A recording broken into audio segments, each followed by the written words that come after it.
Elitists, Neocons, and Neoliberals, Globalists, and narcissists. Oh my, who are they? What are they? And why should I care? Hello and welcome to the Existentialist YouTube video channel. I am Donald Harvey Marks, a physician scientist, a believer in reason, ethics, and healthcare access. My Existentialist podcast series is available on Spotify, Apple Podcasts, and many other sources. My YouTube vlog, which you're listening to now, is at DHM49. I invite you to visit my personal blog on www.dhmarks.blogspot.com, where you can find all of my writings, a list of books I am reading and have read recently and liked, a list of other blogs which I follow, and much more. Now back to the question of elitists.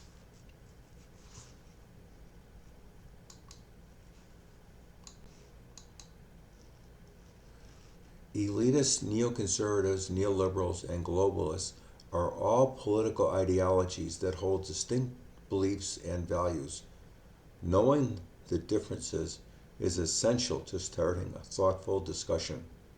Elitists believe in the rule by an elite class of individuals who supposedly possess the knowledge and expertise to govern society.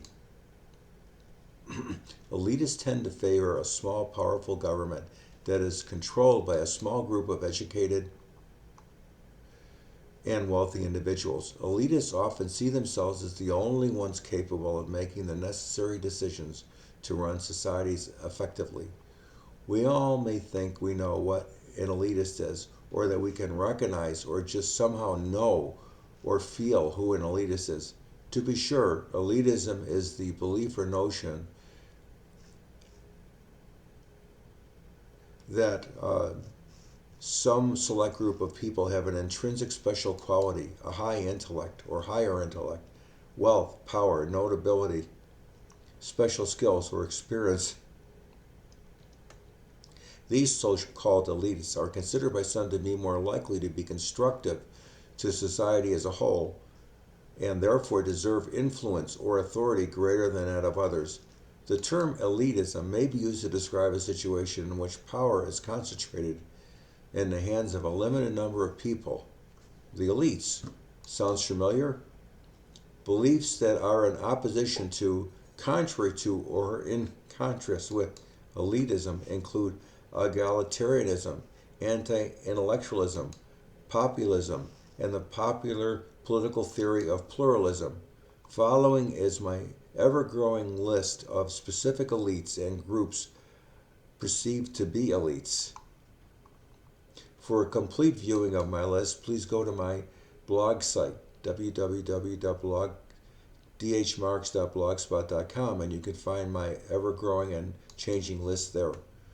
To start off alphabetically, and just to list the first few, I'll include William F. Buckley, Michael Bloomberg, Hillary and Bill Clinton, Milton Friedman, Matt Gaetz from Congress, Alan Greenspan, Al Gore, John Kerry, and Henry Kissinger, and not to leave off Ayn Rand, Ronald Reagan, Mitt Romney, Margaret Thatcher, Mark Zuckerberg, and all the executives at Facebook, Meta, Google, and Yahoo.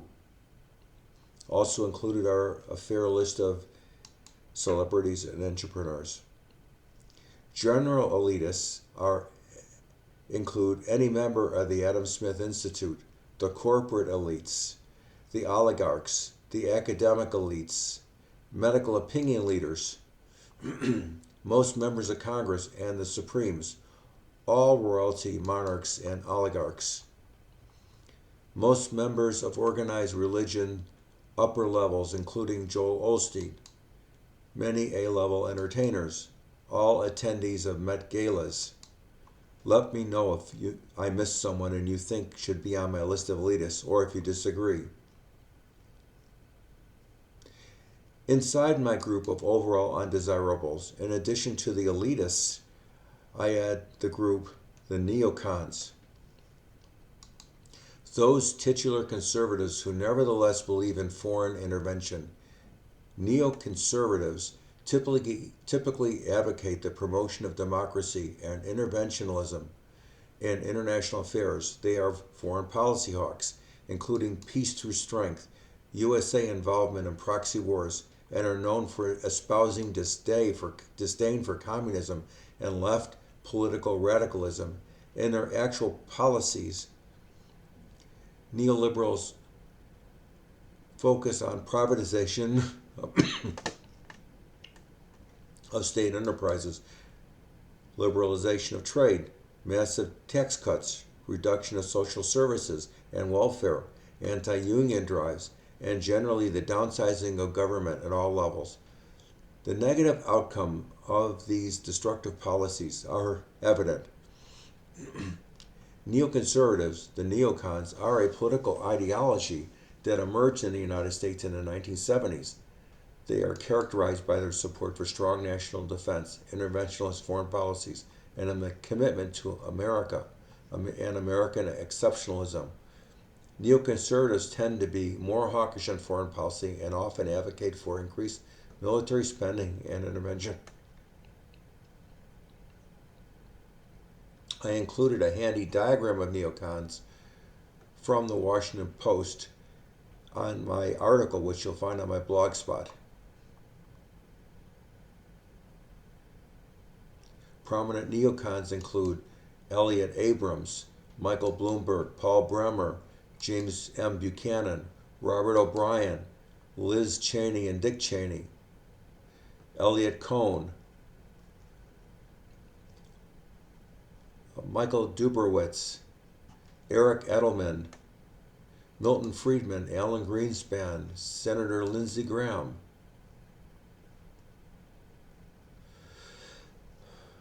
and Michael McFaul, former ambassador and MSNBC fixture. Also include Mike Pompeo, Donald Rumsfeld, Margaret Thatcher, and others. A third group on my list of those to be disdained, avoided, and doubted are the neoliberals. The neoliberals can be loosely defined as generally associated with the 20th century resurgence of 19th century ideas associated with free market capitalism. Neoliberals advocate potentially ruinous policies of economic liberalization, including privatization, deregulation, globalization, free trade, austerity, and reductions in government spending in order to increase the role of the private sector in the economy and society. And please don't confuse the neocons and neoliberals. Neoliberals emphasize economic liberalism, free market, and individual freedom. They believe in minimum government intervention in the economy and support the deregulation, privatization, and free trade. Neolibs believe that the economy should be left to function on its own and that government intervention in the economy will only lead to inefficiency and ineffectiveness. Prominent neolibs include Michael Bloomberg, James Buchanan, Bill Clinton, Al Gore, Alan Greenspan, Frederick Hayek, Milton Friedman, Margaret Thatcher, Ronald Reagan, any member of the Adam Smith Institute, and all followers of Ayn Rand. You may have noticed some overlaps between these generally undesirable groups. Yes, it is quite possible to be a neocon and a neolib at the same time, as you will see by a review of my lists above. Finally, this discussion would definitely not be complete without a mention of the globalists. They are generally disliked and often elitist individuals or groups that believe in the idea of a global community and the need for cooperation between nations to achieve common goals. They believe in the importance of international institutions and the need to promote global governance and cooperation. Globalists also tend to support free trade and the movement of people, goods, and ideas across borders, perhaps sometimes to the detriment of their own countries or for some greater picture. I am not at all an exclusionist, not an elitist, God forbid. So if you disagree with my list or want to add some, let me know. Let me finish by discussing another group, the narcissists, who are easily confused with and overlap with the elitists, but they are different in key ways. Narcissists and elitists, of course, at least superficially share some similarities, and that they both may have a high opinion of themselves and may be perceived as arrogant or entitled.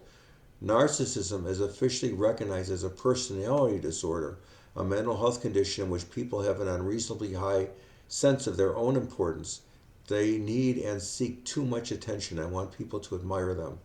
People with narcissistic personality disorder may lack the ability to understand or care about the feelings of others, but behind this mask of extreme confidence, they are not sure of their self-worth and are easily upset by the slightest criticism.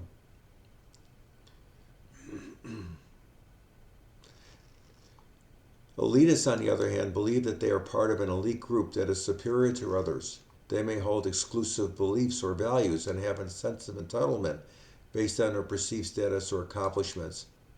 Elitists may not necessarily lack empathy or exploit others, but they may hold themselves above others based on their perceived superiority.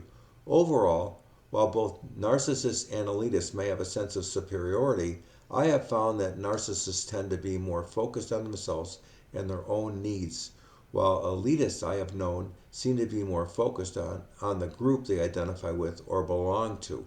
In summary, elitists believe in the rule of an elite class. Neoconservatives believe in a strong national defense. Neoliberals believe in minimal government intervention in the economy.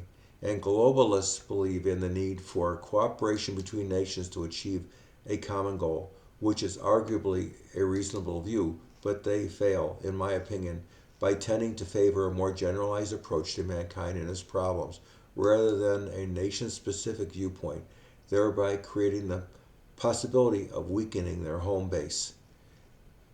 Thank you for listening, and if you have any comments or feedback, I welcome them.